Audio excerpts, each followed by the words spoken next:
At some point far in the future, historians will probably ask, what was daily life like in the early 21st century? Well, one thing we know for sure. Nobody will ever point to these two clowns and say, this was how you should have been stacking Benjamins.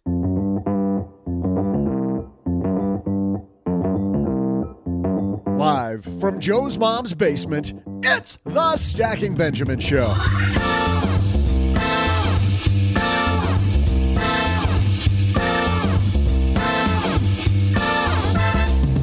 I'm Joe's mom's neighbor, Doug, and our trusty holiday calendar says today is Quirky Country Music Song Title Day, which is just in time because I recently came up with a money-themed title you're going to love. Here it is. At least I was a millionaire when my dog died and my wife left me for the third time. Pretty good, right? I'll keep trying. But hey, let's focus on the millionaire part because as Joe's mom always says, glass half full, people. Here to talk about the millionaire choice, we welcome Terry Bradshaw. Oh my God, I love that guy in Failure to Launch. Oh, sorry. It's Tony Bradshaw. I'm sure he's pretty good too. Plus, a recent study about Gen Z reads like a really awkward country song title, fast promotions and big raises. What else does Gen Z want? Geez, here with the results of a new study we welcome from Inside Out Development, Bill Bennett. Plus, we'll throw out the Haven Lifeline and a letter from the mailbag and still save time for me to strum my guitar to some of this week's incredible trivia. And now, two guys who are the awkward country music headliners on this podcast, Joe and O-G.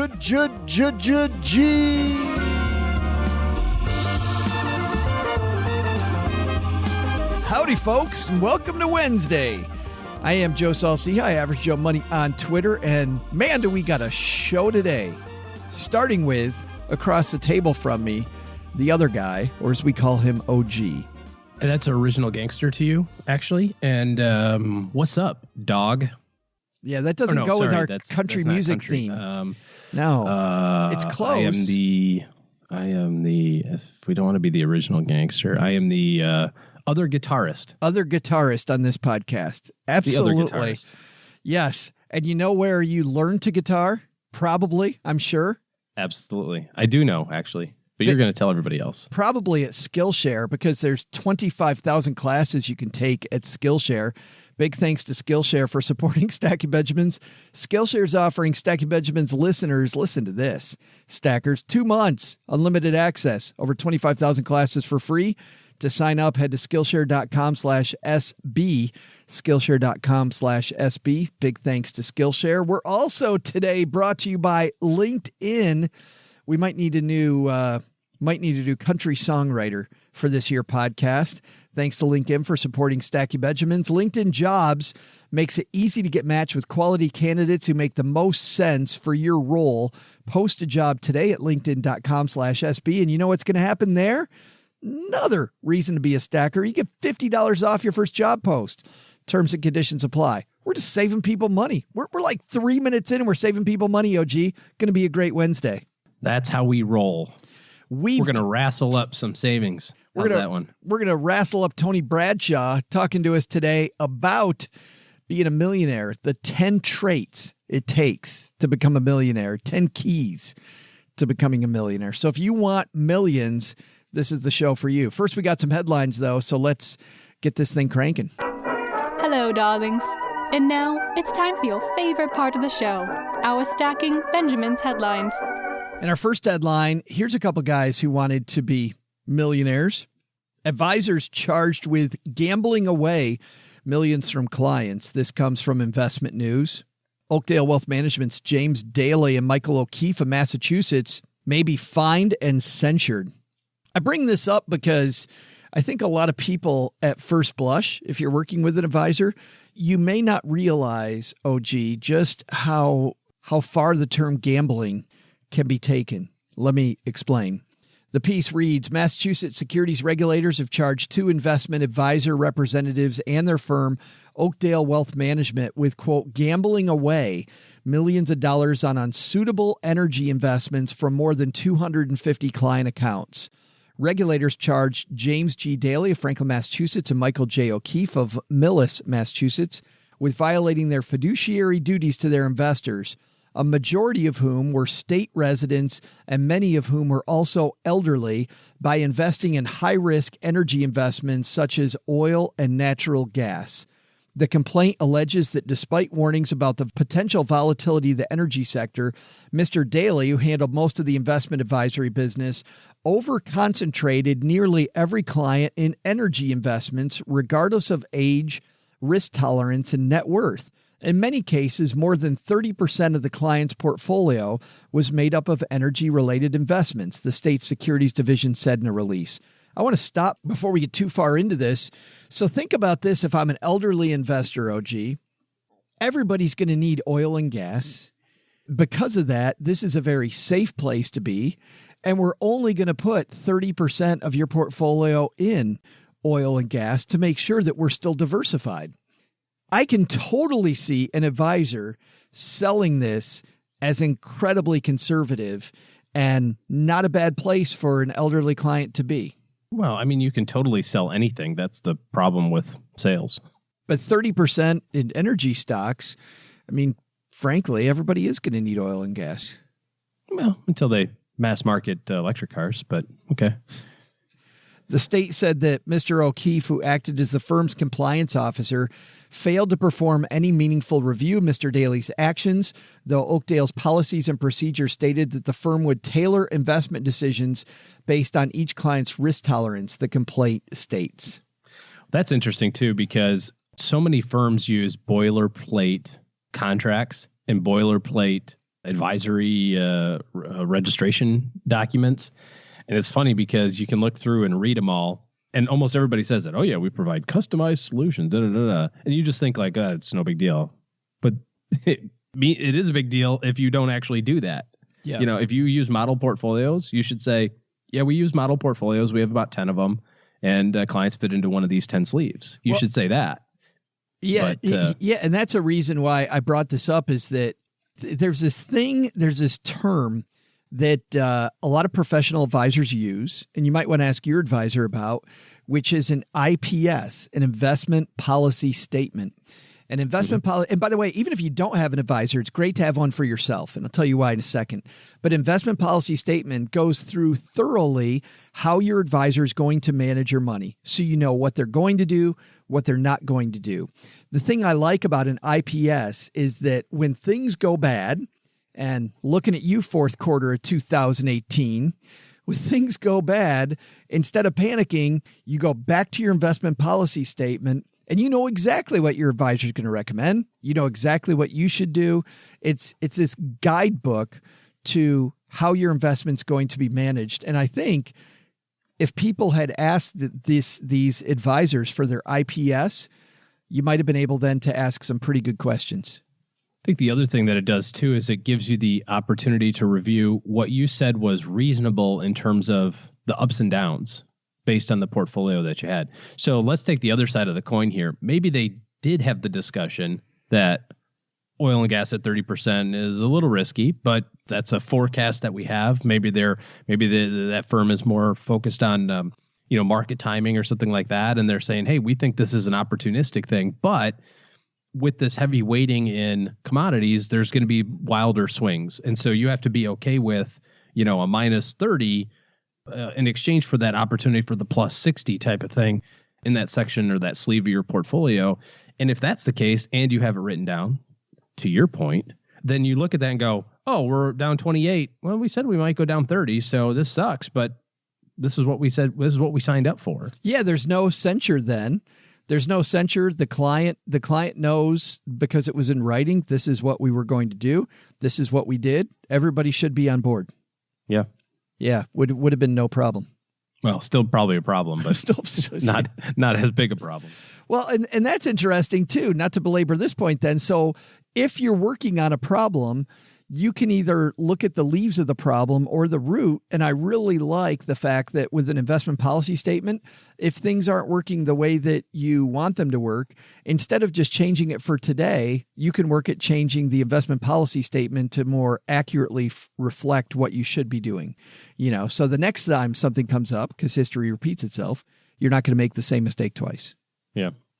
A new study out from Inside Out Development shows that Gen Z has some very, very big thoughts about how they think the working world should work. And here, the gentleman who is the CEO there, Mr. Bill Bennett, joins us. How are you, man? I'm great, Joe. Thank you. I'm so happy you could join us. Let's talk about this study because it appears that Gen Z has some very, very high expectations about the working world. They do. The vast majority of them, 75%, expect a promotion in their first year, and a third of them in the first 6 months going into a job. They've got themselves figured out. Right. Well, I was going to say, Bill, I don't know how old you are. I'm 51 years old. I think that might be a little aggressive, but is it better to come into the working world aggressive, or are those expectations too unrealistic? Well, I think it's good to have aggressive expectations if you're prepared to put the work behind it. And that was one of the other things that came out of it is they're willing to put the work ethic and the elbow grease, if you will, behind that. The other thing, Joe, that we kind of thought about as we analyzed this is, I won't say how old I am, but I was working for 10 years by the time you entered the workplace. Right. I think we got to be careful not to interpret the word promotion in my baby boomer context or Gen X context. I think a lot of them are just thinking an increase, an ability to have expanded responsibility and more money. And that may not be a new job. I think that probably is closer to what it means. But I think that's also important to know if you're an employer. I mean, one other thing I noticed in your study, there was a lot in here about managers and mentorship that they're looking for. So for older people listening, really, if you want to keep Gen Z engaged, they're looking for you to step up. Yeah, they expect, one of the questions dealt with the term frequent communications, and the vast majority of them expect frequent communications. They don't want to be told what to do. They just want to know how they're doing, and also to be able to ask questions and get direction and then get back to it. When you studied Gen Z people, how many people were in this study, Bill? About 1,100. Okay. They were worried about education, but also worried about student loans. Tell me about that piece. Yeah, so there's only less than a third of them, about 30%, believe they're going to be able to pay back their student loans. And nervous about it, I think was the term we used. Yeah. So a strong percentage of them, 80%, feel they've got to have a bachelor's degree in order to achieve what they want to achieve in their careers. But, they're worried about that payback. Yeah. Is that a disconnect, or do you think that's the truth? Does that feel right to you that you're going to need the bachelor's degree to get where you need to go? To be perfectly honest, I think that's a little bit of a disconnect. I think somebody shows up, gets a job, demonstrates that they're willing to think, to work hard. I think that it's probably a little bit more liberal than that, but it's maybe not far off because they maybe won't get in the game in the first place. Back to bosses for a second. Once you get in the game, one thing we didn't mention about bosses that I want to circle back to, 25% of people, according to your study, would leave an organization because of a boss who manages through fear, clearly showing that the carrot works better than the stick with Gen Z, I think. Absolutely. Absolutely. And the funny thing, Joe, is I don't know that any of us in any other generation felt differently. None of us liked, as we used to call him, the screamer boss. Right. It's just that for us boomers, we didn't realize we had a choice. We didn't realize we were allowed to walk away when our boss was screaming at us. We thought it was part of the job. So kudos to them that they would take action in a negative environment. What's the biggest takeaway, you think, Bill, from your study? Well, let's say one of the big surprises is, as expected, they feel very strongly about diversity and inclusion. But the surprise side of that was more than 2/3 of them said that they would take a job in a company where diversity and inclusion wasn't handled that well in order to have a secure job. Job security resonated again and again and again. And so I think as an employer, if you're looking to hire the cream of the crop of the Gen Zs, you need to be able to demonstrate that, hey, if you come in and you work hard, there's a path for you here. You're going to be able to learn and develop and to grow over time. I think that's a fantastic takeaway for everybody looking for quality employees. By the way, speaking of employees, you guys are always doing fun stuff at Inside Out. Tell the people that don't know about your organization what you guys do, Bill. Sure. We teach coaching as a leadership style. Our founder was a professional tennis coach who coached a lot of people into various winning categories, and he started the company. Started out as sports coach. It eventually became business, and we employ a methodology that he developed that made that work for him to teach people on the business side, managers, how to coach. And if you were to winnow it all down, it's really just about how do you ask good questions that helps people solve their problems for themselves. I love that idea of asking questions, because usually just showing the mirror works a lot better than you trying to solve it for somebody. It does. And you know, I think the surprise to some managers who aren't oriented this way is your workforce is more competent and more driven than you probably give them credit for. Help them figure out the problem on their own, and you're going to both be in a better place. How do people learn more about you guys and about this study if they want more, Bill? They can, come to insideoutdev.com. That's short for development, sure. Insideoutdev.com, and we'd be happy to let them download anything they needed or give them more information. Awesome. And you know what? If you're walking the dog or on your commute, we've got you covered. We'll have the links to everything Bill and I talked about today on our show notes page at stackingbenjamins.com. Bill, thanks for hanging out with us for a few minutes on Dad Shortwave. Really appreciate it. The connection was better than I thought. We're always surprised. Thank you. Thanks to Bill for dropping by. And it's funny because Gen Z, OG, wants leaders, mentors. You know what their mentors want? They want good people working on their behalf for the team, right? Because you only go as far as your team can go. Mm-hmm. When it's time to make a hire for your small business, naturally, you're going to want to hire the right person for the job.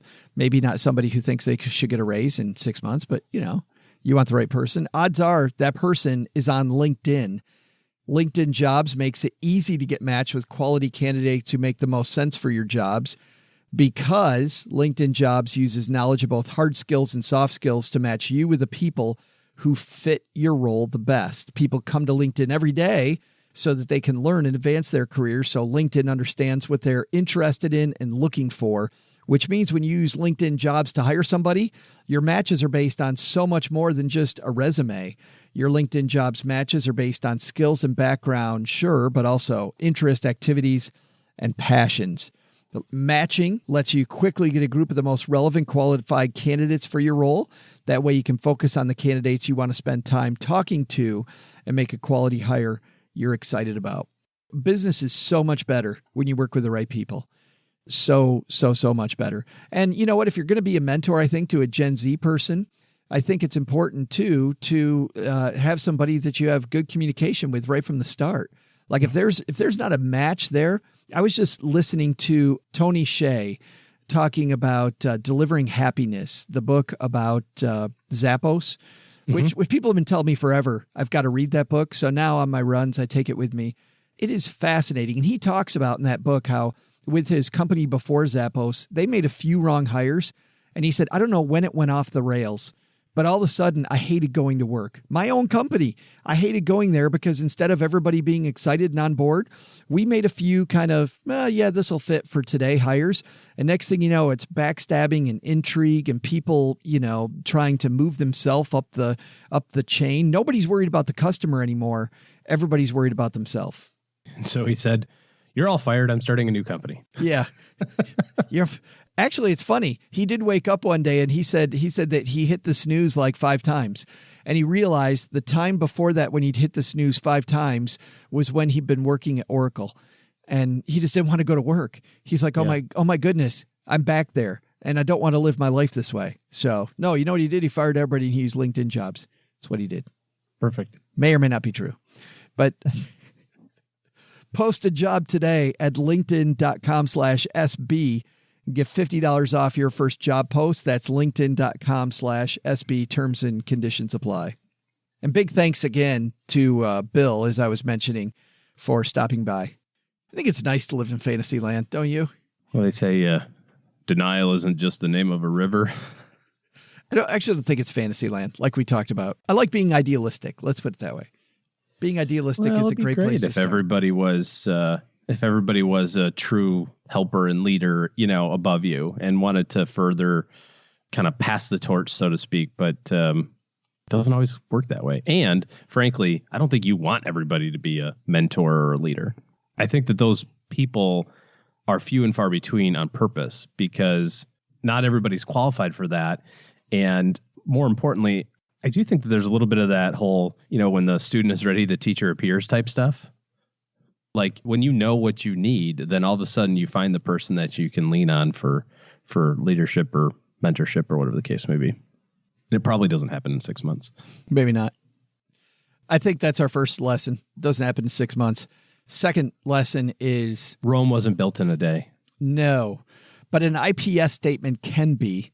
So I think that's our second lesson is ask about your advisor's investment policy statement. And even if you don't have an advisor, what is your investment policy statement? That's the place to start.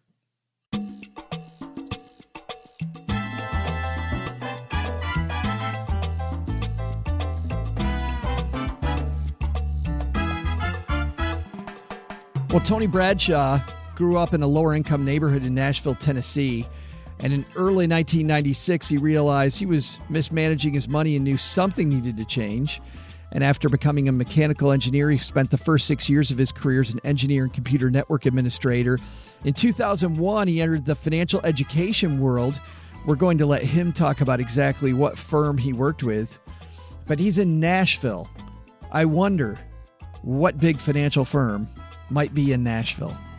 No idea. We might get into that briefly, but Tony knows a lot about what it takes to go from poverty to a millionaire. And I think his story is inspiring, and I'm so happy he can spend some time with us. Let's say hi to our new friend, Tony Bradshaw. And coming down the stairs to the basement, it's our new friend, Tony Bradshaw. How are you, man? Hey, I'm great. Thanks for having me on. Well, I love this idea of being a millionaire is a choice. When did you start thinking about millionaire status? Wow. I guess it was fairly early in life, but not early enough, I would think, as I would like to say it. But I grew up in a low-income family here in East Nashville, Tennessee, my hometown, which I still live in. I went to college, did the deal, the good things that boys do. And when I got out, I got my first W-2 out of college and made $39,000, but I was $16,000 in debt. I was a math guy. I went to school for engineering, so math was pretty good, easy thing for me to do. And I looked at that, and the math just didn't add up. And for the first time, I realized, money's really just a math problem. And so I started learning everything I could about money. I knew I wasn't going to learn it from my mom and dad. They didn't teach me anything about it. My aunts and uncles and cousins, they were all doing the same thing. So I just went out to Books A Million, local bookstore here in Nashville, and learned everything I could. So for 90 days, I just studied. And when I poked my head up, I learned that money really is just a math problem, and I can do math. And so that's when I put together what I would call my millionaire plan, which my goal was to become a millionaire by the age 40. And I was able to do that before I turned 41. Were you more interested in the income side of that math problem or the cutting expenses side of the math problem? Because I find, and so do you, I think that a lot of people focus a lot more on one than the other. Yeah, I think for me at that time, because you're starting that journey, right? Learning about money, I think, is really a lifelong journey. And once you start learning, you need to continue that learning process. And so for me at that early stage, it really came down to a couple of things. Debt was the wrong direction. And so I was $16,000 in debt. So although I'd made $39,000, I was $16,000 in debt. So it's a $55,000 move in the wrong direction. And so that was pretty easy for me to see. So at that point, I determined that debt was my enemy. And so just like I say in my book, destroy your debt before it destroys you. And so I just started knocking out my debt as fast as I could. And so within about 18 months, I had gotten rid of my debt, but I had also built up about $18,000 in stocks and mutual funds. And so it was about, about a 12 to 18 month turnaround to get to that level. And so for me, it was sock it away, but get rid of the debt. So one fights against you and one helps you. Can we dive into that? Because, a lot of people say pay off all your debt first before you start saving. Other people say, that itself is a math problem. It sounds like you did both at the same time. You kind of 50-50 with your money. Was there a mathematical equation to that? Yeah, I think what I did, I basically just said, and you hear other people say pay yourself first, right? And so I did a little bit of that, and I said, you know what? If I did the math, I did the formulas, and I said, if I put this much back into mutual funds and this much into stocks, and I compounded at these, interest rates, and I was a little bit idealistic at that time, I was new to this whole plan. And so my mathematical numbers were probably off a little bit, but it got me moving in the right direction. And so I believe at that time I was carving out about $500 a month to sock away into mutual funds. And then I was paying a little bit into basically playing tech stocks. And so trading, Intel, Dell, things like that. And I was doing pretty well. I'll brag a little bit on myself. I was making about 60 to 90% on my money every 6 to 9 months. Holy cow. The problem was I didn't have enough money that I was doing that with. So I was learning. And so it was more about learning money than it was about real money like we would be playing with today. Was this during, by the way, too, was this during the whole tech run-up, the late 90s? Oh, yeah. Yeah. Intel. It was the war between AMD, Cyrix, and Intel. So I was juggling those three, watching when the new tech was going to come out, and every manufacturer was picking different chips at that time. So I would just beat the chip by 6 to 9 months, and then when that hit the market, it would get picked up, and their stocks would skyrocket, and then I would just sell it off. And then, paid down the debt as fast as I could. So I paid my car off. I had a 5-year note, and I paid it off, I think, in about 3 years, and got rid of that. And then got rid of credit cards. And I haven't used a credit card since 2000 probably. You and I both know quite a bit about poverty. And on the front of your book, you say, millionaire or not, you can choose. And there are some people, obviously, that may have say there's an exception to that. There are circles of poverty and systemic poverty in places in the United States. But let's be clear. You said you didn't come from a family where they taught you a lot. You came from a pretty poor family. Yeah. I mean, you got your power getting cut off. You got your water getting cut off. You're wearing pants that are about 2 years too old, and every girl in the class knows it. And yeah, I love it. By the way, when you tell that story, let me tell this story for a second to everybody, because I like this. You're walking by and you're impressed because these girls are talking to you, and you don't even realize what they're saying, and you kind of process it a little later. They're saying, "Hey, Tony, are you expecting it to rain soon?" And you have no idea what they're talking about, and everybody listening knows exactly what they're talking about your clothing. Yeah, and so I was not wearing the favorable clothing of the day or the flavor of the month. That wasn't something we could afford. So, but it is what it is, and you kind of keep moving forward. And yeah, low income family, and just kind of keep rocking. But there are families though that don't do what you did and build their own education.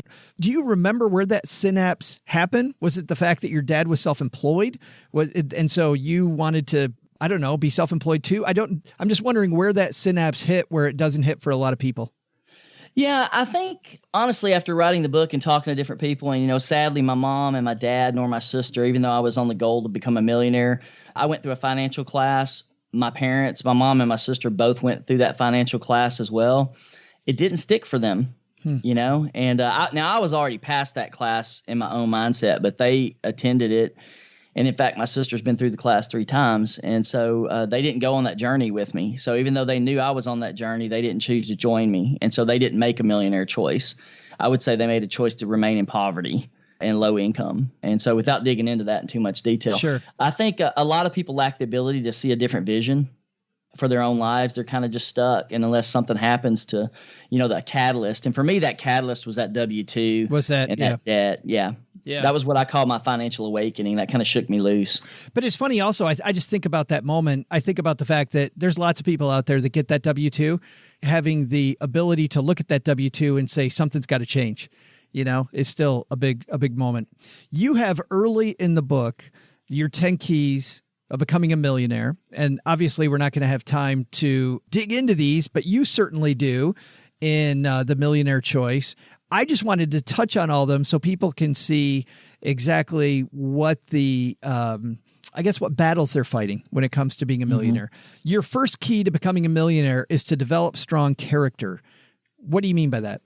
Yeah, I don't believe you can build or keep wealth if you don't have strong character. And so you see that even with rich people, the richest people in the world. Sadly, Michael Jackson, he made a lot of money, $450 million, but had a lot of financial struggles as well. You just go through any of the NFL players, any of the rich people, you can find that same problem. It's repeatable. And so you have to wonder what causes them to hit those kinds of problems. And if you don't have strong character, you're not going to have work ethic. Those are the things that give you the ability to actually do something with your life. And so, unfortunately, a mass majority of Americans watch about 120 hours of TV a month. That's a full-time job. That's not a good use of your time or your character, building character. So I saw that. That's crazy. Somebody the other day told me that the average person, according to Netflix stats, watches over 5 hours of Netflix a day. And I thought, a day? Number one, I think I would love that. But number two, who's got that kind of time? Like, I don't even have that time. Where do you come up with that time? I don't know, man. I've got 6 kids, so I don't know where that time comes from. Well, the other thing too about strong character, it sounds like what you're kind of talking about here is you got to think about your reason. Think about it's almost like Stephen Covey talks about having a mission statement. Yeah, exactly. So, and the 5 character traits I use: integrity, responsibility, self-discipline, work ethic, and focus. And so a lot of those I actually learned from my parents, even though they didn't have the financial wherewithal, they did have a strong character. So I was able to pick the strong character up from my parents. Yeah, that's same for me. I mean, my parents are some of the hardest working people I know, and definitely took that from them. Number 2 is maximize your time. This is a big one, by the way. Speaking of Netflix, 5 hours a day. Yeah, no doubt. The TV stat I just gave you, but I also think of the time when AOL was coming on, the internet was, making its ascendancy. And I remember sitting down at Logan's restaurant and talking to a woman there. It was a local Nashville meeting, and there were probably 40 of us around the table. I looked over at her, and this is when AOL per hour cost like $1.95. And I said, "Oh, how much time do you spend online?" She goes, "Oh, about 40 hours a week." And I'm like, "You're spending 80 hours a week just on AOL chat rooms." Or $80, $80 a week. Yeah, $80 a week, 40 hours a week. And I'm like, that is just blowing my mind. But I mean, that's what the society that we're in. Of course, today it's Facebook and social media, but you're not you're not putting the right things into your life if you're spending that much time on things that don't really pay off. How do you do that with all of the things that you've done in your life? How do you control that then? Do you wake up at the beginning of the day and start with your calendar? I mean, how do you intentionally get that done on a more tactical level? Yeah, I think I go through seasons. And so I'm not saying that I'm the best at doing that every time of the day, but I've had ebbs and flows in that. Obviously with 6 kids, our schedules are pretty crazy, but I'm at my best when I get up in the morning. I go to bed at night and look at my calendar and go, what do I have going tomorrow? The night before. Yeah, the night before. And then I get up the next morning and look at it again and go, is there anything I need to change or shuffle? So you're always reviewing your priorities for the next day and really looking back, did I accomplish what I needed to, resetting, and then starting off the next day. When I'm at my best, that's what I'm doing. When I'm at my worst, I'm obviously wasting time. Well, and wasting time means somebody else's priorities. I think when you do that the night before and look at it that morning, you're focused on the big rocks that need to move instead of email, which is everybody else's big rocks that they want me to move. Yes, exactly. Number 3 is to get money smart. You did that. Where does that begin? Yeah, so I would say on getting money smart, step 1 would be getting a primer. So for somebody that doesn't have any money experience at all, grab a book, grab my book, grab somebody else's book. There's a lot of books out there. But then also realize that learning about money is a lifelong journey. And so this is what blows my mind is, as much time as we spend in, school and high school and college, learning math, English, history, name all the subjects. There's a lot of time involved in that. But yet, how much time does anyone really spend learning about money? So once you start, you got to get started. Everybody starts at the same place. That's what's so cool about it. You just may start a little bit later if you're older or start a little bit earlier if you're younger. You still all started at the same place. So I think some people feel a little apprehensive going, hey, I'm stupid. I don't know anything about money. Well, guess what? Everybody, even myself, I was stupid about money until I was 25. And there are other people who are stupid about money until they get older. But you got to put the effort in, and that's the thing. That's why you got to manage your time right so you have that time invested in yourself and learning. Number 4 is to find a money mentor, somebody smarter, further along the journey than you. Yes, absolutely. So, and I love the fact that I listened to your show and heard Nicholas Stuhler on the other day with his book, The Truth Shall Set Your Wallet Free. And he's talking about financial advisors.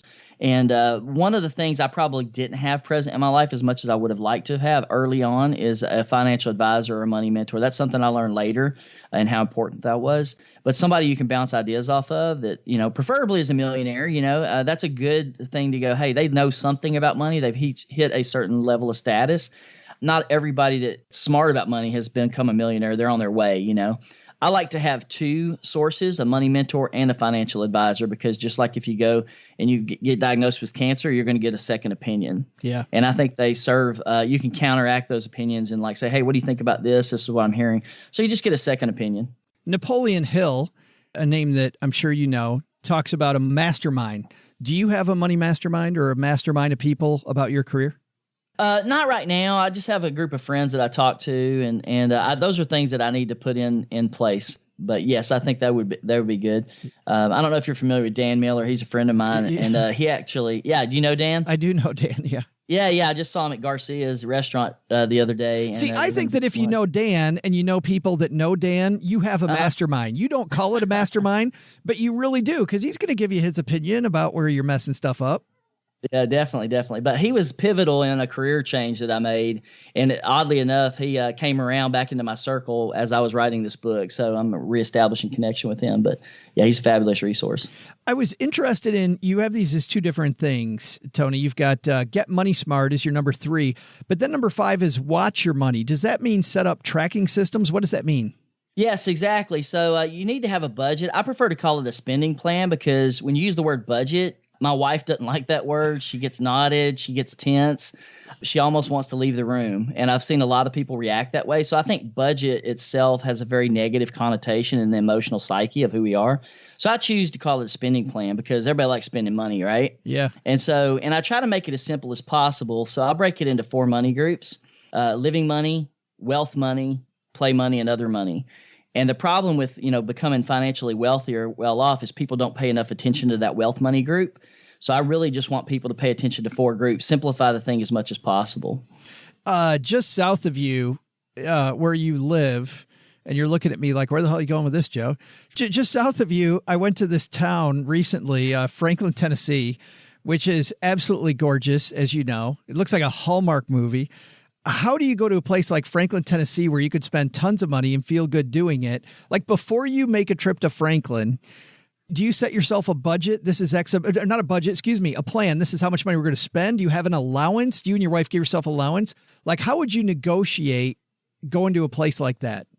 Yeah, I think for me, you got to have a big picture with your life each year, and you got to go, here's my annual goals. Here's my plan. I need to put this. If I want to become a millionaire by a certain date, I know how much money it's going to take, and I got to hit that financial goal every year. Now, by then you can choose to accelerate it. So once you get those big annual plans in place, then you can decide how much of that slush cash you want to play with. And so that allows you to have fun in life. And yeah, I would exactly do that. I would set aside, hey, we've got a Franklin trip coming up. How much are we going to spend? Are we going to chintz on the accommodations and go cheap so we can buy more stuff? But the main thing about that plan is to always keep your eye on that wealth ball, to go, if we always hit that goal, we know we will build this level of wealth for our family and enjoy life. And the rest of it kind of all falls into place. That's why I break it down just into 4 big rocks. That's funny. They say that, different successful people have variations on the theme. But when you know there's a common truth, it's when you hear it over and over and over. And I hear from some people that budgets are baloney. People start off with what they need to do to reach the goal, and then the rest of it kind of takes care of themselves. But having the spending plan just makes it easier to know. And I love it's almost like the 4 food groups. I think that's a great way to think about it. Next is avoiding personal debt. This one was obviously big in your life. Yeah. So for me, it's really understanding that debt's your enemy. It really is your enemy. And 78% of Americans live in paycheck to paycheck. Being real transparent here, my mother passed away in 2016. And when she passed away, we found out she had racked up about $50,000 in debt. Wow. It was a car. It was, credit card trips, things like that. And it just wasn't a good situation. 67-year-olds be $50,000 in consumer debt like that. It's just not a good plan. Fortunately, I got that out of my life real early, and my wife and I were on the same page, no debt. I was engaged to my wife, paying off debt before we got married. I'm like, hey, I'm marrying her debt, marrying her. I might as well get rid of it now. And we were able to knock it out pretty quick. But yeah, it holds you back. That's just my belief system. I know people leverage debt, but it's not something I personally do or believe in. I know that early in your book, in your acknowledgments, one of your acknowledgments is to Dave Ramsey. You say he's an amazing man and leader. Your influence, mentoring, care, and generosity over the years has shown me what a servant leader should be. You were at one point COO of that organization.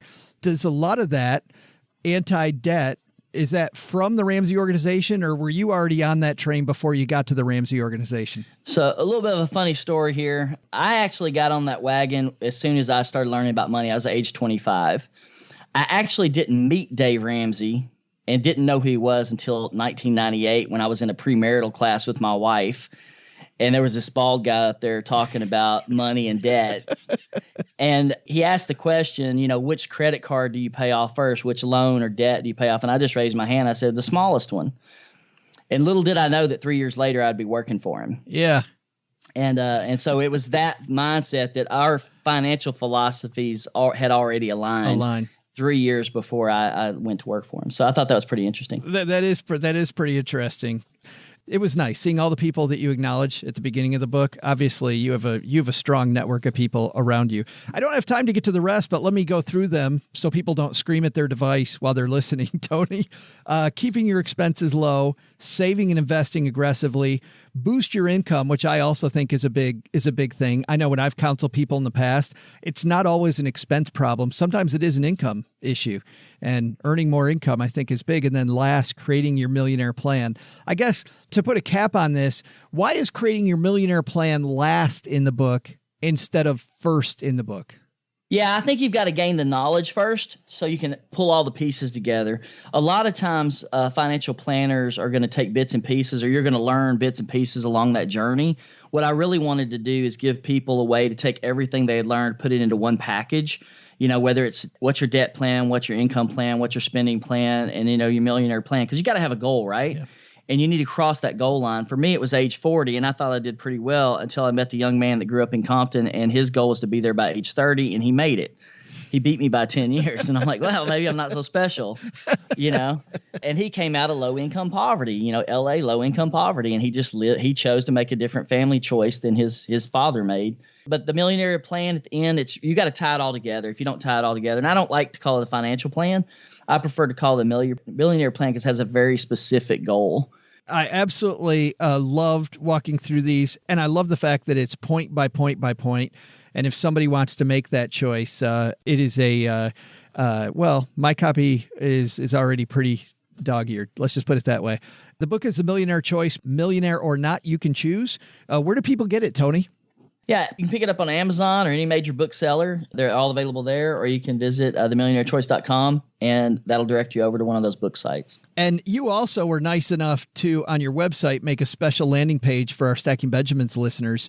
You've got themillionairechoice.com/Stacking Benjamins, and I notice you also have some extra resources there. Yes. Awesome. Feel free to hit that up.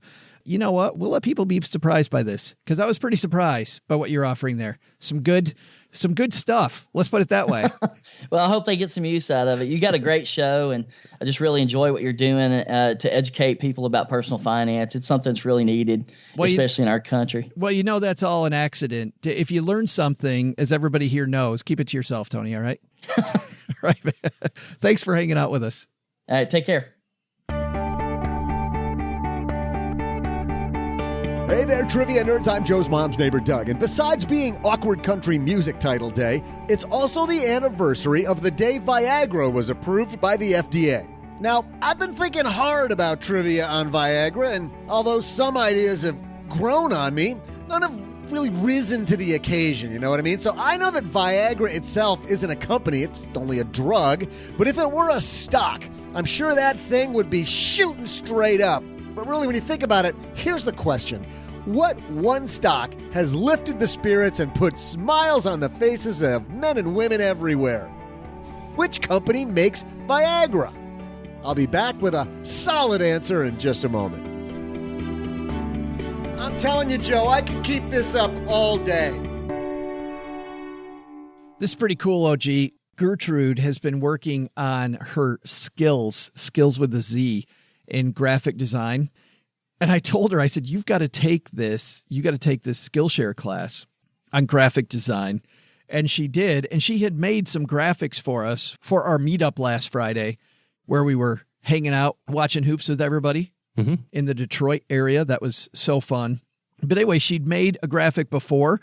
She went and started taking some of these Skillshare classes she's still taking now. And the second graphic she made was so much better. And it was so fun. So that's why, by the way, on the Stacky Benjamin's credit card, you'll notice there's a new Skillshare.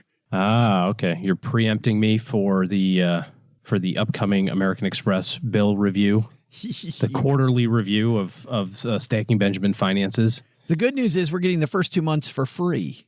Oh, well then you don't have to tell me anything then. I did want to head you off at the pass. Actually, it's funny. My subscription is already in beginning month number 4 here shortly. Mm-hmm. And man, the classes. You're all about skill sharing. It sharing is. Skills. Well, you know what I realize? It's lifelong learning. And it's also just in time learning. Like it's learning stuff that I need to apply right now. And I find that that really helps me with the show. The Stacky Benjamin's brought to you by Skillshare, obviously. As always, Skillshare is an online learning community for creators.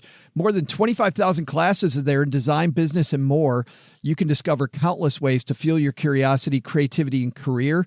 Take classes in social media marketing, mobile photography, personal finance, creative writing, even illustration. So whether you're looking to discover a new passion, start a side hustle, gain new professional skills, Skillshare is there to keep you learning, thriving, and reaching your goals. I've mentioned several times now those design classes. So good that I've already referred Gertrude. But other classes taught by Gary V. I bet a lot of our fans like Gary Vaynerchuk. Mm-hmm. Also, Mr. F-Bomb, as we call him. Or Simon Sinek. Not many F-bombs in his game. He has a lot of questions, though. He does have a lot. Like, why? Yeah. Why? He always starts with that. Why? It's like a 2-year-old. Why? It's time to go to bed. Why? Could you see Simon Sinek following you around the house? Why? Why? Because the dishes are dry and I have to unload the dishwasher. Why? Because I like pork chops. Why? Because chocolate milk tastes way better. Why? I don't make the rules, Simon. I don't know.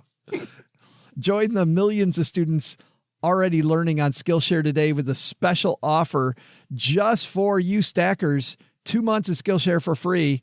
That's right. Skillshare's offering Stacky Benjamin's listeners 2 months of unlimited access, over 25,000 classes for free. To sign up, go to Skillshare.com/SB, Skillshare.com/SB to start your 2 months now.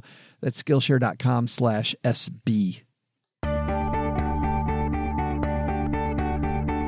Hey there, trivia fans. I'm Joe's mom's neighbor, Doug, and good news. Joe's mom just baked us all some blue cookies for the anniversary of Viagra's approval by the FDA in 1998, a move that surely lifted men's spirits across this great land ever since. I thought today's trivia question would get a rise out of you. What company makes Viagra? In 1989, while looking for a treatment for heart-related chest pain, Pfizer originally discovered the medication. Well, how's the stock performed ever since? Well, since 2000, the S&P 500 has more than doubled in price, while Pfizer, ticker symbol PFE, if you want to take a look at the stock, has been pretty flaccid, really, finally approaching the same price it traded at that year. Maybe Pfizer needs a little blue pill for its stock, know what I mean? See ya! He's a comedian. I don't know. I think it's pretty hard to make Pfizer and Viagra jokes. It's poor form. That stock price needs to start performing. Maybe it should hold hands in a bathtub with Eli Lilly. Throw the... I love it isn't that commercial, it's a Cialis one, where the guy picks up he's got the football and he throws it through the tire swing. Oh, yeah. All the double entendres. Oh, in that my show, goodness. where he's... Yes, when the time is right. He makes a tent. He does, doesn't he? Yeah. He does. He's putting up a tent. They're all like little things like that. I didn't even notice that one. Like, I totally remember the one you're talking about. That one went right over my head. Yeah, all the scenes are ridiculous. It's great. Hey, let's throw out the Haven Lifeline, and we'll tackle some of life's most important questions. Our friends at Haven Life Insurance Agency, they put what you value first, and we asked our friends what they value first. And our friend Julianne said blankets and air conditioning, depending on the day, because she lives in Texas. That's so true, isn't it? Mm-hmm. Blankets or air conditioning. Good call, Julianne. The real answer is your loved ones and your time, but you should be comfortable with your loved ones. And then you want to spend more time with them. That's why they've created a modern way to buy quality term life insurance. Head to stackingbenjamins.com/Haven Life now to get a free quote. I was just talking to my friend Brittany over at Haven Life. She's going to, by the way, be coming on our Facebook page to help answer your life insurance questions. So she's going to tackle how much life insurance is the right amount, what to look for in pricing, about how the medical exam works. We're going to also talk about automation in that area. Lots and lots of stuff. And we'll have more about that in our newsletter. But for now, head to stackingbenjamins.com/Haven Life now, and you'll get a free quote from them for your life insurance. Let's say hi to our new friend today. We're throwing out the Haven Lifeline to David. Hey, David. Hey, Joel, and crap. I had it. Man, I cannot remember that other guy's name. This is embarrassing. Anywho, hey guys, this is Dave, and I had a question about the term accredited investors. The internet says you have to have a net worth of at least $1 million, not counting your personal residence, or you have to have a hit podcast like your guys's and make a couple $100,000 a year. Well, I'm not quite there, but I still wonder what's so special about accredited investors and why there's a distinction. I've heard investment sales pitches before on other podcasts that claim they can get 10% returns with crowdfunding real estate or 8% returns with tax liens, but we're only allowed to deal with sophisticated or accredited investors. So my question is the accredited investor club really that much better than what the rest of us can do? As advisors, do you guys have a different investing mission statement for accredited investors than you do for me and the 3 other listeners of this podcast? I would ask neighbor Doug, but he's probably out signing autographs and kissing babies and stuff like that. That dude's a legend. Anywho, thanks for the help, and don't forget my shirt. That guy stepped up. Just to all the stackers out there, David just completely owned you. Everybody who's called this thing, he has completely owned you. Pretty well thought out. Pretty good. That bar was high already, but David just made the bar a hell of a lot higher. So listen up, stackers. Are these still Pfizer jokes or? They're not. That's you're on fire. I'm just saying, he stepped up. He brought it. He earned the shirt. If we're giving you a shirt, you better earn he earned the shirt. We should vote. Like when you ask your question, we should vote at the end whether or not you earned your shirt. Then maybe you don't get it. Like down. Caesar, where we have the thumb down. Accredited investors, huh? Accredited investors. Great question. Yeah, it is. And I think he kind of already knows the answer to this question based on how he framed it in the context of some other places that sell things to, we can only deal with accredited investors.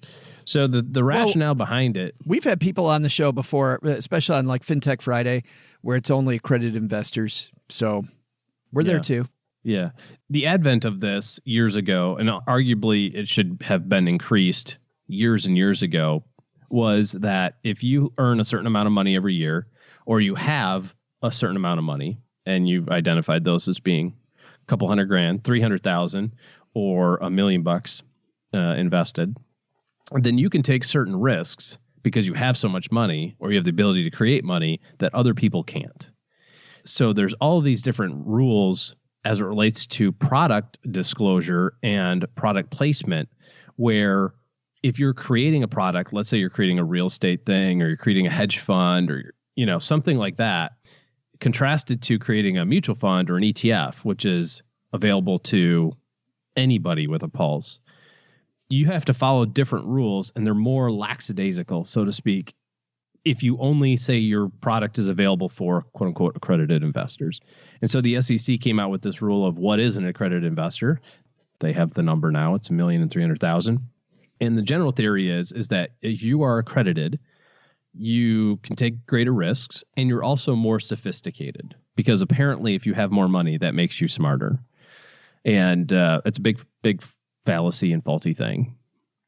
I think it's a giant way to screw people out of money generally, but well, let's just go back and look at the reason why it was created. It's a protection for people who may not be as savvy. I won't draw a line. I mean, the lines could be arbitrary no matter what the hell you do. So what do you base it on? And so I can see the problem there. So it isn't right. the meaning of it is to make sure that the risk profile on these investments is acknowledged. I think a lot of people think it's an exclusive club. Not so much an exclusive club as it should be a warning bell that if this is only available to accredited investors, that this does have a different layer of risk attached to that portfolio. I also think because of the new crowdfunding rules that have come around that are kind of skirting a lot of the accredited investor rule, that there's a big number of people that think that there's a lot of investors don't know how to do the right research, will not do the right research, are now going to get hosed with their investment choices. And I'll give you a quick analogy there. If you've ever backed stuff on Kickstarter, which is a platform where they make stuff, let's say I got this mug I'm drinking out of and I want to see this mug be made. I can be somebody that funds the making of that mug, and then the mug manufacturer might give me a reward for helping out, like a mug or a mug cheaper, or maybe I get, a coaster to put my mug on, something like that, because I helped. A lot of people think that Kickstarter and pre-order are the same thing, and they're not. They're not by a long shot. They're not. That's right. And there's tons of disclaimers. There's tons of things that talk about the risk. At the bottom of every Kickstarter I've ever backed, at the bottom it says, there's no assurance that we're going to make anything. You're going to give us a bunch of money, and then you're not going to make everything. Maybe we'll make it. And look at when Kickstarters have gone bad, how many times people have filed petitions, have gotten angry, have spewed all over the internet that they got ripped off. And you know what happened? They were just unsavvy people that had all kinds of disclaimers in their face, and they still decided not to follow them. And now it didn't work out the way that they magically thought it was going to. And so they're going to, that is what these rules are meant to prevent, is some of that. And will it prevent all of it? No, but I think we're going to see more of that with the crowdfunding stuff. Yeah, I think it's that. And it's the assumption that if you have more money, then you must be more sophisticated, which isn't true. We know that. But where do you draw the line? Do you make an investor take an IQ test? Oh, yeah, I know. I see what you mean. Yeah, there's you have to pick a line in the sand and just call it a day. If I'm a regulator and I'm making that rule, I mean, we can even talk about whether that rule should exist. But if I am making that rule, at some point I've got to throw a dart. Yeah. Well, it should increase because it was created a long time ago, and I've not known it to be above or below the number that it's at. So I like your analogy there, that it's it's more of a warning bell than anything, because it has to follow different registration rules and different risk profiles. So a little bit more swinging for the fences, probably. Thanks for the question, David. Great question. One that I think a lot of people have wondered to themselves, and now they've got the answer. Doug just brought down the mailbag, and we've got this note here from Michael. Michael says, hello, Stacking Benjamin's team. I've only been listening for a few weeks, though I'm really still waiting to learn anything really. However, I'd like to hear your thoughts on how to do all the, quote, right things for long-term investments once the U.S. market begins to recess, which history tells us is not a matter of if, but when. Are there ETFs that focus on shorts that are meant to be held long-term? In times of recession, is it wise to reallocate and include something that benefits from the downward trend of the market? Currently, I have my investment wealth in approximate thirds, managing my own brokerage account, which consists mostly of a dozen low-cost ETFs, and using Schwab Intelligent Portfolios for the other two accounts, one of which is focused on U.S. markets, one of which is tailored toward their traditional settings, which include more weight toward international markets. Thanks for the question, Michael, and we've got a very simple answer, I think. The layers of market timing in this conversation are just so profound. Yes. So when the market's going to go down, shouldn't I try to time it and buy stuff that's only going to go up when the market goes down? Is there something sure. If you know how to do it. Is there something I can buy long-term that might help when the market goes downturn so I don't have to time the market during that time, but it really won't screw me when the market goes up? Yeah. That was the other question. Yeah. Yeah. Can I buy something today that will just kind of sit in the sidelines, and when the market goes down, then it activates itself? Somehow I make all my money. Is there a magic blue pill, since it's that day, that will help us? That only makes the stock market go up. makes my portfolio rise. Yeah. So no, there's not. There's nothing to do here. And it's really funny because this is another great example of, although he didn't say it, so maybe he recognizes that he's not. But he said low cost investments, right? I've got a portfolio. I manage my portfolio of low cost investments. By definition, that makes you an active investor. And we know that doesn't work. We know that actively investing, meaning making decisions that you think will be better, statistically has a very poor chance of working. You could be right sometimes, you'll be wrong sometimes, but probably more wrong than right. And we can see this through the performance data in aggregate of what people really get with their investments and what investments really do through a lot of studies. The long and the short of this answer is this. You can't do anything to predict the next recession. You have no idea when it's going to happen. But here's the good news. No one in this world has any idea when it's going to start, nor do they know once we're in it when it's going to end. So when do you find out that you're in a recession? Well, by definition, we would count that as the stock market going down 20%, right? So were we in a recession or bear market, I guess? Were we in a bear market in December? Not really. 19.9% closing. Almost exactly at 20. But when would you know that you were down 20%? After it already happened. When you're down 20%. So when can you find out? Like today might be the top. When you're listening to this show, it could be the top of the S&P for the next 2 years. But when will you find that out? 2 years from now. So it's impossible to actually predict it. There's plenty of people who are on TV and on the radio that will suggest that they know. All they do is they just say it repeatedly over and over and over and over and over and over and over and over again. And then when it happens, they go, see, I told you. Market figures out a way to disappoint the greatest number of people. You mentioned a couple of different things, some low-cost investments. I'm assuming, let's call them ETFs and your intelligent portfolios at Schwab.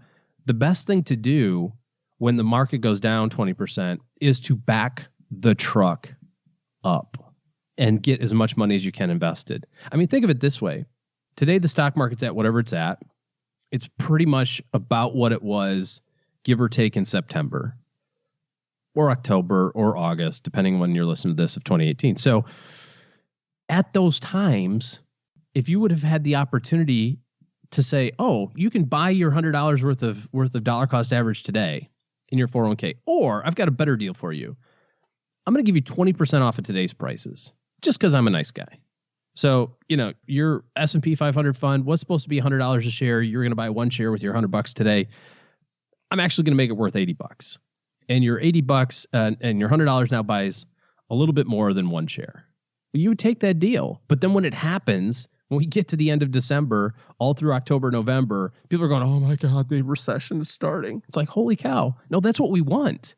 Until you take the money out, until you need the money, why the hell do you want to pay inflated prices for it, given the choice between the two? Sure. I'll take the discounted price.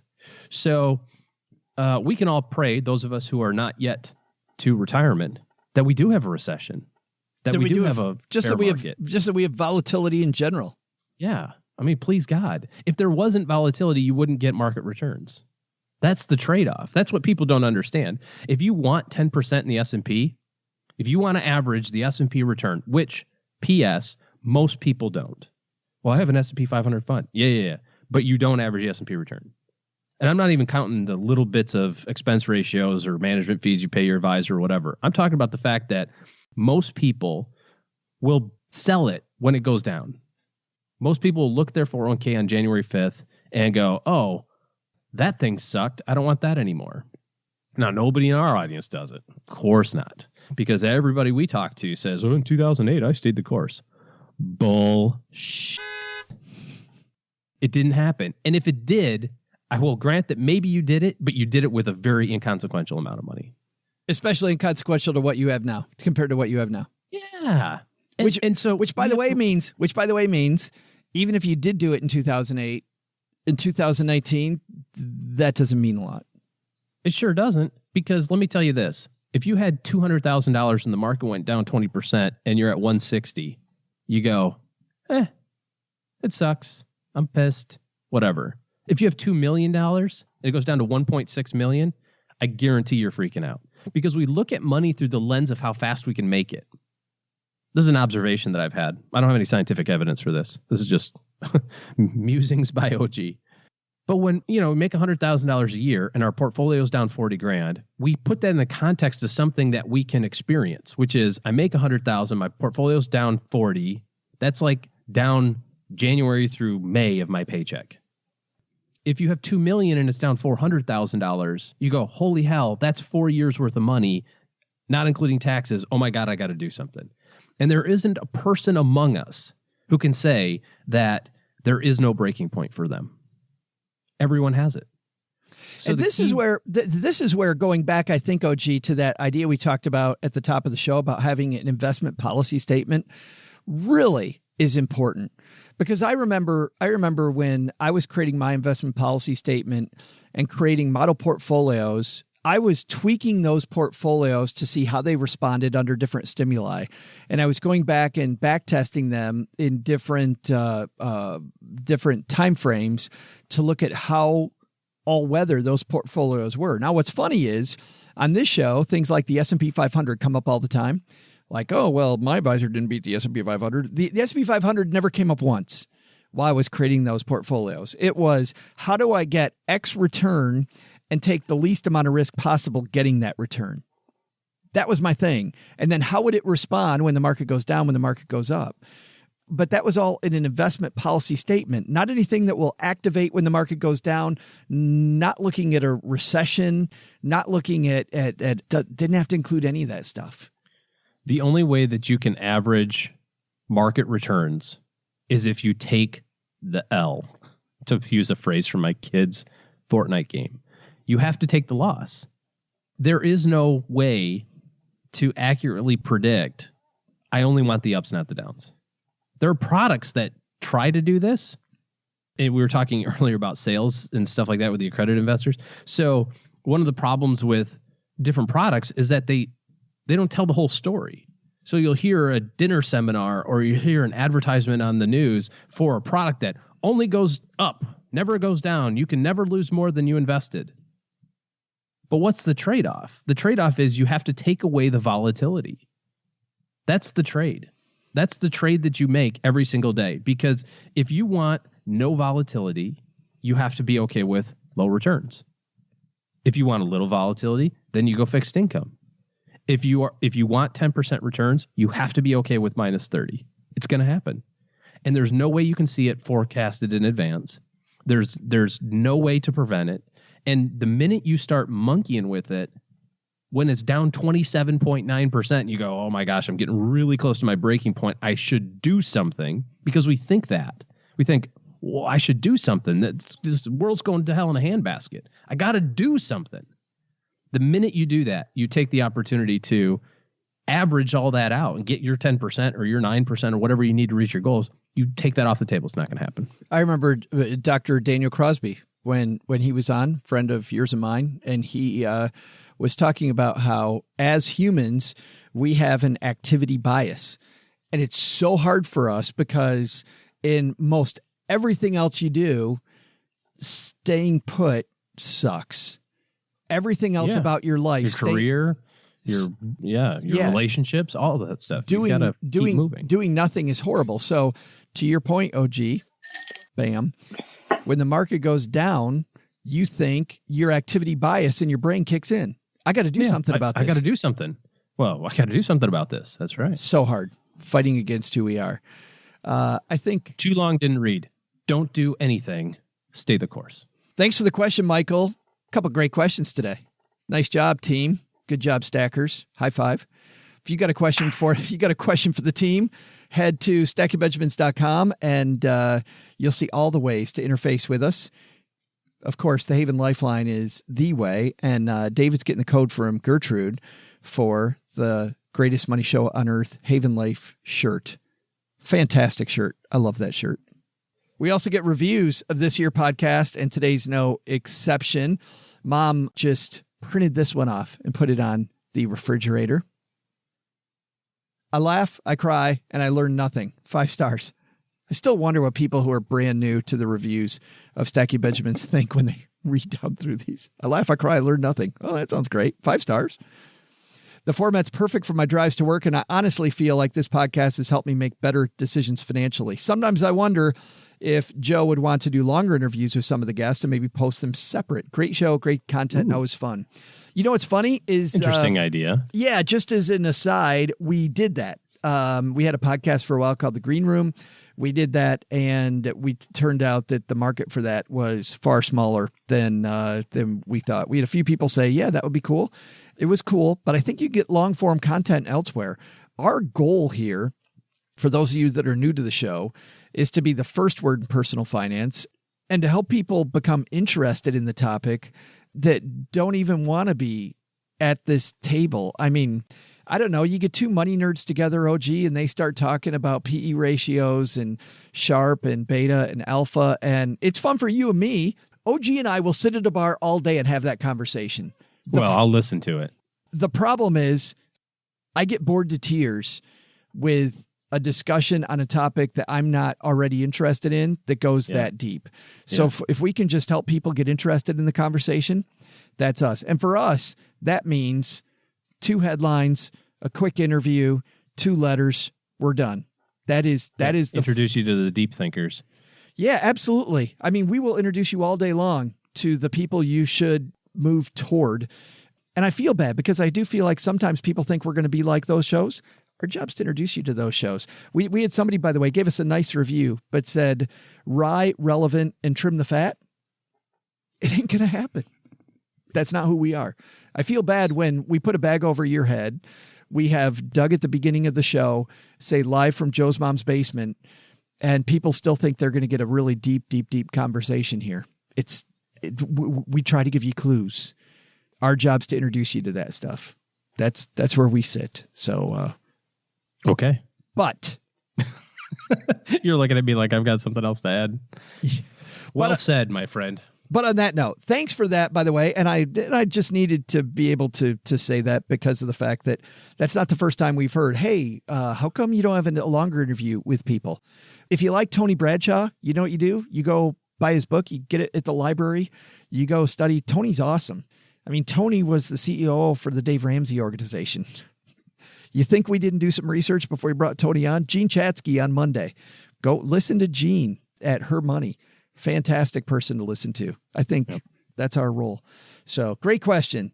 Thanks, by the way, for all of the reviews, for all the notes, for hanging out with us last week or on the West Coast, East Coast. We're looking at you next.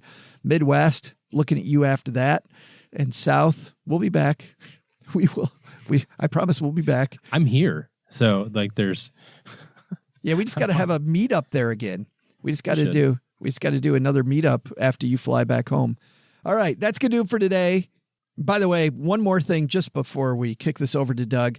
OG's calendar's just about filled up for the first 6 months of the year. So if you're thinking about asking OG and his team to work in your corner, stackingbenjamins.com/OG. His calendar's filling up quickly. So if you want to get in anytime soon and don't want to wait till fall, stackingbenjamins.com/OG.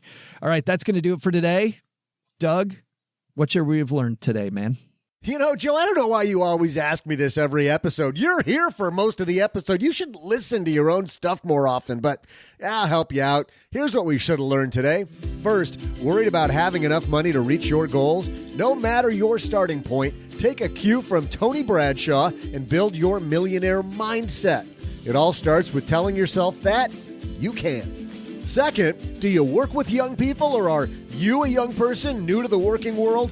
Realistic expectations about the job market and figuring out ways to either be a great mentor or to find a great mentor are keys to success. But the big lesson? Do not tell OG that it's the anniversary of Viagra being approved by the FDA. That guy is now in full-on party mode, and it's only Wednesday. Hey, OG! Some of the rest of us have to work down here. Easy on the Barry Manilow music, man.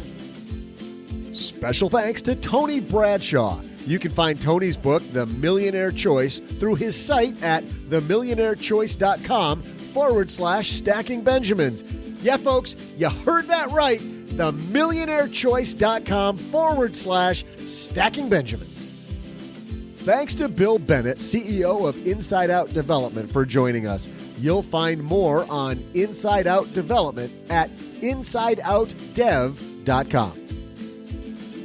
This show was created by Joe Salsihai, produced by Richie Rutter-Reese, and engineered by the amazing Steve Stewart.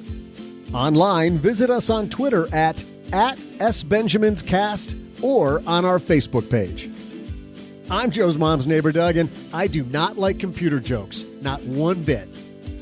SB Podcasts may receive payment on the show from sponsors and guests in the form of books, giveaway items, discounts, or other remuneration. There's no way you would take advice from these dorks, but like Joe's mom always says, don't take advice from people you don't know. This show is for entertainment purposes only, and before making any financial moves, consult with a real financial advisor.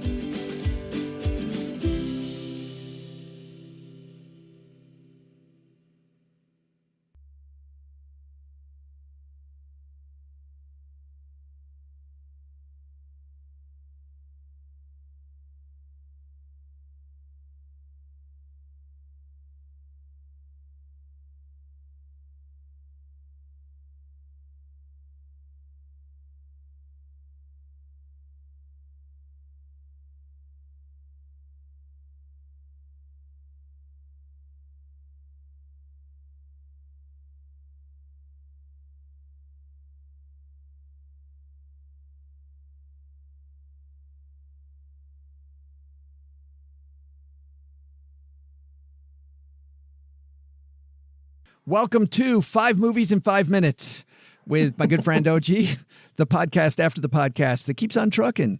OG, you've been on a lot of planes lately. Lots of planes coming up. So different than our big, long reviews of movies. Today, we're going to hit quite a few. Here's what we're going to do. I'm going to start a stopwatch. We're going to talk about each of these for less than a minute. Okay. Ready? Starting the, whoa. I got 6. Mom's got the natives running restless. Something like that. Yes. All right. Here we go. Ready? Go. All right. The first one on the list is Bad Times at the El Royale. Did you see this one? No, but I saw the preview for it and it looked really interesting. Very weird. Very weird. It's super weird looking movie. Yeah. I liked it. It's very gory. It's bad. It is bad. It is not a kid's movie. It's R+. Is it like Django? Bloody? Not like Django bloody, but it's bloody. Yeah, there's just a lot of stuff going on, and it's an interesting way to lay out the story. Western or current day?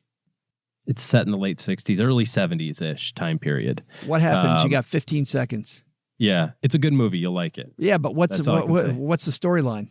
I can't tell you. Really? It gives it away. Yeah, I can't tell you the storyline. It's just a whole bunch of people at the hotel, and they all have different stories. Plane in a couple weeks. Bing. Okay. There's minute number 1. First Man. I saw that. We talked about First Man. What did you think? We did already. Meh. I hated the ending. I absolutely love NASA stuff, and I'm a geek about that. Yeah. I thought the movie was incredibly slow. Yeah. Well acted. Incredibly well acted. I thought Claire Foy was great. I thought that Ryan. Yeah, whatever the hell his name is. Yeah, Ryan Dreamy. You're cutting into my hour or my minute. I know, but you didn't like ums and ahs. You didn't like the ending. Hated the ending. It was terrible. It was, it's a movie about going to the moon. Been there, done that. We need to go to the Mars. We should have a movie called Mars. But how much time I got left? But it was good. We got 20 seconds. Oh, geez. Okay.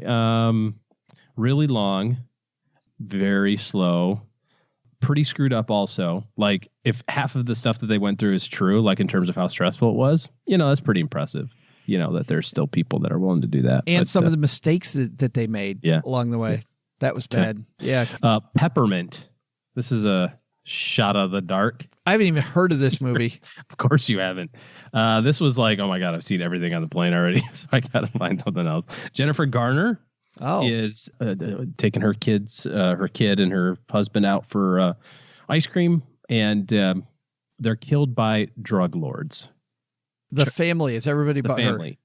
Yeah, well, she is injured too, but she gets better, goes off the grid. Oh boy, comes back, with a vengeance. I have seen this. This is almost like Taken, right? Where he's coming to get the bad guys. Yeah, except everybody's dead. Yeah. So, I don't think I need a minute on this one. No. We got 20 seconds left. We can devote it to the next thing. All right. White Boy Rick. I love the trailer on that movie, but then I saw the reviews. The reviews didn't match up to the trailer. What'd you think? Yeah. You know what? I kind of liked it. It, again, really screwed up. Like, as you kind of get, when you find out the whole story about this, I'm not from Michigan and I didn't know anything about this story. So that's why it was sort of intriguing for me. Long story short, this kid was arrested for drug possession and drug sales and all that sort of stuff after kind of sort of being put up to it by the FBI and by the Detroit police.